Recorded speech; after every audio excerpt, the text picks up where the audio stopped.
আসসালামু আলাইকুম রহমতুল্লাহি ওবারাকাতু। সম্মানিত ভিউয়ার, সকলে কেমন আছেন? আশা করছি সকলে সুস্থ আছেন এবং সপরিবারে ভালো আছেন। আজকের ভিডিওটা তাদের জন্য যারা বলে রসুল সাল্লাল্লাহু আলাইহি ওয়াসাল্লাম মরে গেছে, গলে গেছে, পচে গেছে।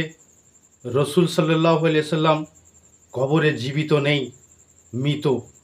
আজকের ভিডিওটা তাদের জন্য। সম্মানিত ভিউয়ার্স, আমার একটা ইসলামিক শরিয়াত ভিত্তিক প্রশ্ন উত্তর পর্ব আছে। ভিডিওর ডিসক্রিপশন বক্সে আমি সেই লিঙ্কটা দিয়ে দেবো, আপনারা সেই ভিডিওটা দেখবেন।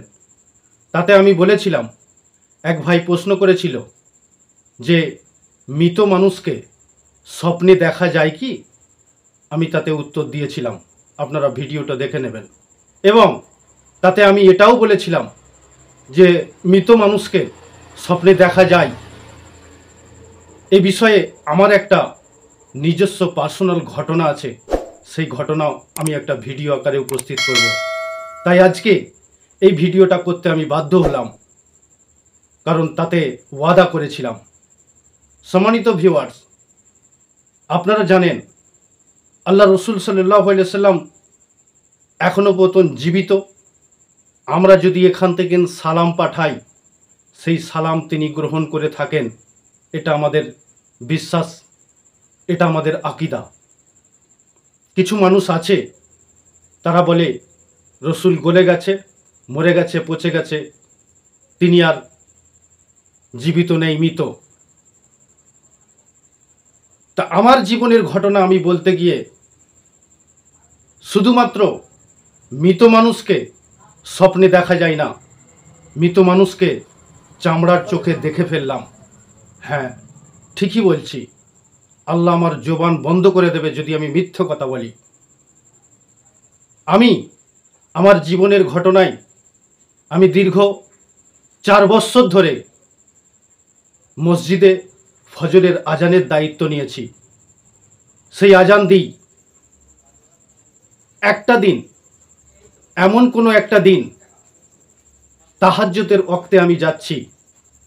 তার আগে বলি, যে ব্যক্তিটি মারা গেছেন সেই ব্যক্তি আমাকে স্বপ্নের মাধ্যমে জানিয়েছিলেন যে আমার বাড়িতে একটু অমুক কথা বললি না। আমাকে স্বপ্নের মাধ্যমে দেখিয়েছিল। আমি অতটা ভ্রুক্ষেপ করি না, কিন্তু একদিন তার কবরের পাশ দিয়ে যাচ্ছিলাম, তখন তাহাজ্জুদের ওয়াক্ত।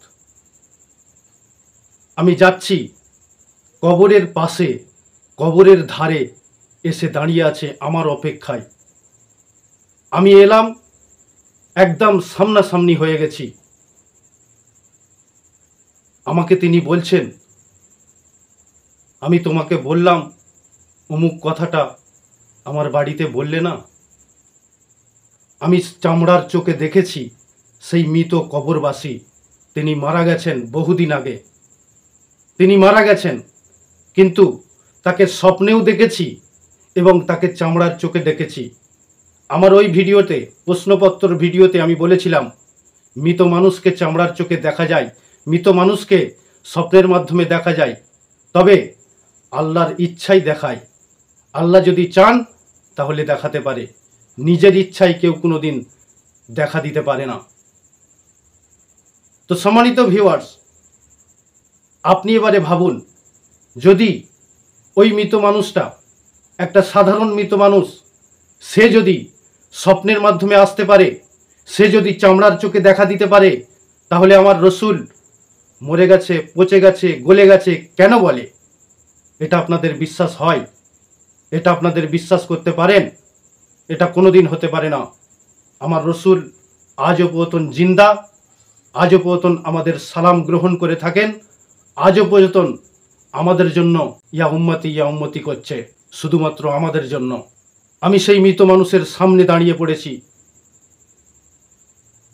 আমাকে বলছে, আমার বাড়িতে খবর দিলি না।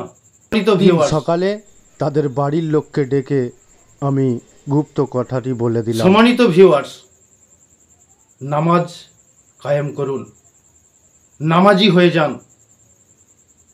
আল্লাহকে পাবার চেষ্টা করুন, আল্লাহ হাসিল করুন। মজা আছে।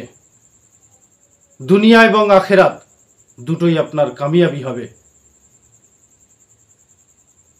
আমি হাত জোড় করে বলছি, আপনারা নামাজি হয়ে যান। সারাদিন সময় না পেলে রাত্রিরে কাজ থেকে ফিরে আপনি কাজা আদায় করুন, বাকি নামাজ পড়ুন। নামাজ না হলে আপনার কোনো কিছু নেই।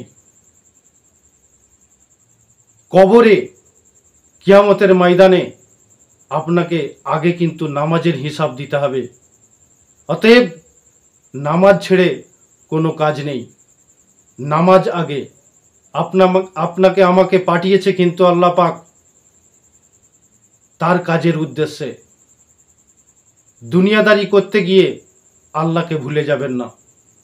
দুনিয়াদারি করতে গিয়ে দুনিয়ার একটু মায়ায়, দুনিয়ার একটু ভালোবাসায় জর্জরিত হয়ে আপনি আল্লাহ রসুলকে ভুলে যাবেন না। এটা আমার অনুরোধ। আজ থেকে প্রতিজ্ঞা করুন, নিয়ত করুন, নামাজ এক ওয়াক্ত হলেও পড়ুন। ইনশাআল্লাহ আমার দৃঢ় বিশ্বাস, নামাজ আপনাকে সঠিক পথে নিয়ে যাবে এবং ওই এক ওয়াক্ত থেকে আপনি 5 ওয়াক্তের পাক্কা মুসল্লি হয়ে দাঁড়াবেন এবং আল্লাহ রসুলকে হাসিল করতে পারবেন। দুনিয়া এবং আখেরাতকে চিনতে পারবেন। দুনিয়া এবং আখেরাতে কামিয়াবি হাসিল করবেন। আপনার দুনিয়ার আশাটা সার্থ হবে। সম্মানিত ভিউয়ার্স, আজকের মতো এতটুকুই। পরবর্তীতে আবারও আসবো ইনশাআল্লাহ আরও গুরুত্বপূর্ণ ভিডিও নিয়ে। আসসালামু আলাইকুম ওয়া রাহমাতুল্লাহি ওয়া বারাকাতুহু।